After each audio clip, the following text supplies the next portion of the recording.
tomé la decisión de estudiar ahí mi carrera. Empecé al mismo tiempo que yo estudiaba mi carrera, fui a sacar mi credencial de la ANDA. La ANDA es la Asociación Nacional de Actores, lo que vendría a ser el sindicato de actores aquí en México. Ujú. Saqué mi credencial, me inscribí para poder trabajar y entonces en aquella época pesaba mucho esta credencial y con esa credencial yo empecé a entrar a Televisa y empecé a moverme en Televisa y empecé a trabajar ahí. Tengo que decirte que antes de esto, durante la época en que yo empecé como mago, yo empecé a estrear en Cuernavaca en películas de coproducciones con Estados Unidos y con Canadá y con Francia, porque en Cuernavaca se filma mucha película. Entonces empecé a hacer ahí papelitos chiquitos también, bits, etcétera, y empecé a desarrollarme en cine y me gustaba mucho. Cuando yo llego a Televisa y empiezo a moverme, de alguna forma yo ya traía un poco de experiencia de lo que era moverme ante una cámara, por lo menos, ¿no? Pues sí. Y entonces empiezo a trabajar en telenovelas hasta que empecé a hacer incluso ya papeles por ahí más o menos, no destacables, pero sí ya con cierta fuerza, ¿no? Y me tocó trabajar en Cuna de Lobos, en Senda de Gloria, Quinceañera, Dos Vidas, El extraño retorno de Diana Salazar. Y el papel más importante en su momento que yo llegué a tener ahí fue en una serie que fue un proyecto de serie policíaca para Canal 5 que se llamó Lista Negra con Eduardo Palomo. Y yo tenía un personaje fijo en la comandancia de policía. Entonces, por aquellos días, en algún momento yo estando en una locación muy cerca de los Estudios América, me platica alguno de los compañeros actores que ahí cerca había unos estudios a la vuelta de doblaje. Y yo dije, ¿qué es eso?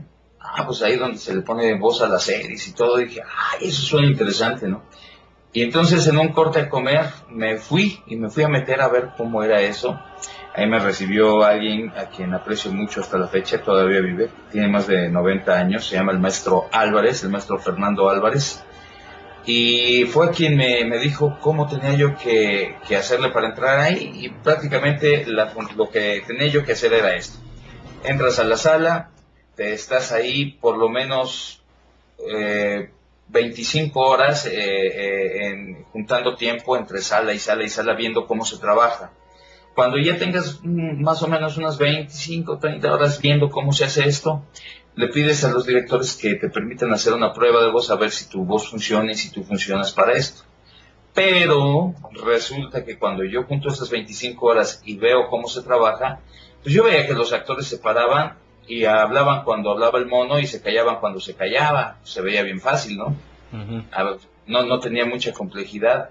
Entonces yo pido hacer mi prueba de voz con don Francisco Colmenero la primera vez.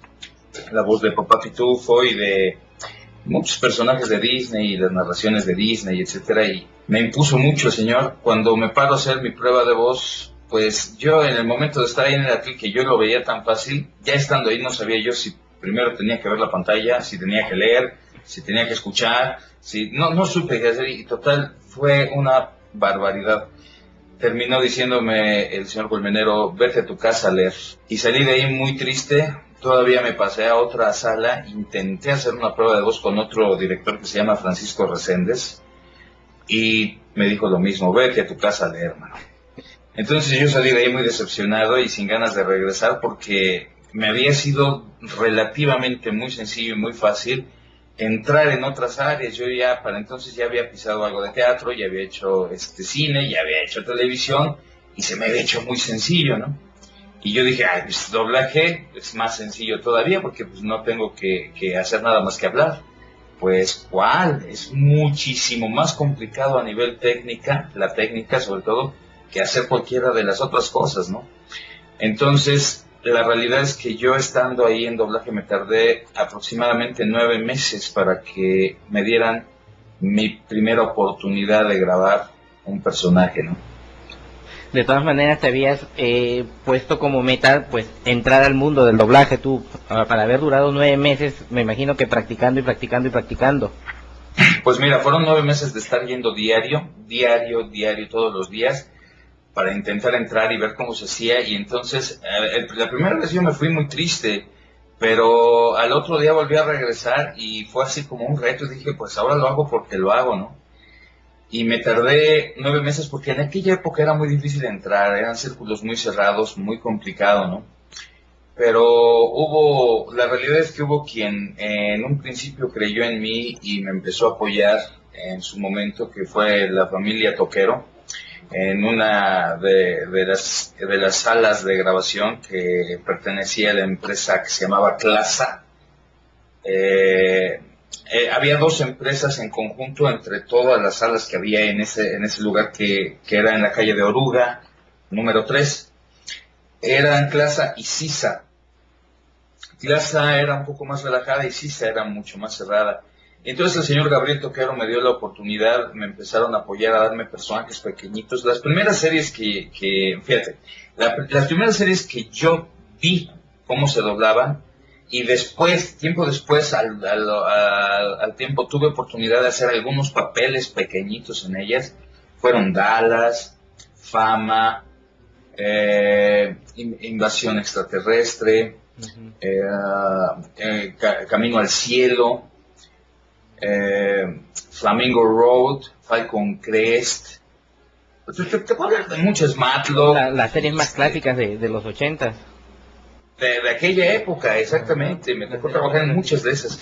Entonces, en algún momento, el señor Toquero me dio la oportunidad de empezar a trabajar ahí con ellos, y ahí empecé yo a hacer pequeños papeles en los rinoplatívolos, en los supersónicos, en películas, en largometrajes de Bud Spencer y Terence Hill, que eran muy divertidas, por cierto. Y entonces, un día, por azares del destino, llegan pruebas de voz para unos personajes, me hacen prueba de voz y me quedo con esta primera serie que se llamó Comando Especial, una serie muy exitosa de los años 80 en la que Johnny Depp hace su aparición. Ahí fue donde empezó Johnny Depp, en esta serie. De los jóvenes, esos detectives creo que eran, ¿no? O policías. Exactamente, jóvenes, sí. exactamente, eran detectives. Yo en esa época empecé a doblar a un personaje que se llamaba Doug Penhall, que era interpretado por Peter DeLuise. Y entonces, con esta serie, te voy a ser honesto, yo al principio empecé destrozando el personaje, porque pues no tenía yo la experiencia realmente, pero me enseñaron mucho dos personas en este inicio. Una de ellas fue Jesús Barrero, quien es la voz de Seiya y que ha dirigido lo de los Caballeros del Zodiaco. Y por otro lado, otra persona que en aquellos años me apoyó mucho también y me enseñó muchas cosas, mucho de lo que yo puedo hacer ahora, fue el señor Esteban Siller. Porque alternativamente a esta serie hice casting para otra serie en lo que era ya la otra empresa grande que estaba ahí mismo, que se llamó Mi Identidad Secreta. Entonces me quedé con este personaje haciendo casting con pues, todos los chavos de aquella época, ¿no? Y fue muy padre porque Comando Especial hacía yo un muchacho de 17, 18 años, y en Mi Identidad Secreta hacía yo un chavito de 13, 14 años. Eran muy diferentes uno de otro en muchos sentidos. ¿Mandé? ¿Qué edad tenías tú en esa época? Tenía 18 años ya. Ah, ya todavía en 18 años. Sí, yo ya tenía 18 años, ya los había cumplido, ya tenía un poco más de 18 años, andaba cerca de los 19. Entonces, esto fue en 1986, cuando yo empecé doblaje, pero cuando yo empecé a hacer estas series fue en 1987.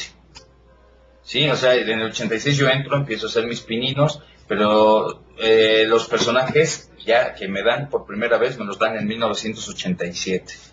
Y entonces ahí es donde yo empiezo a arrancar ya más o menos a aprender a tener ya un trabajo periódico, y podría decirte incluso que ya ahí es donde yo empiezo a vivir de esto. En 1987 yo ya estaba viviendo de esto.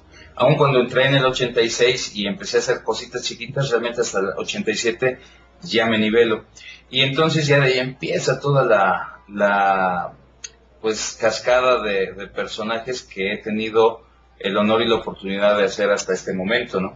¿Llegó en algún momento en esos entre 18 y 19 años que te planteaste hacia qué rumbo voy?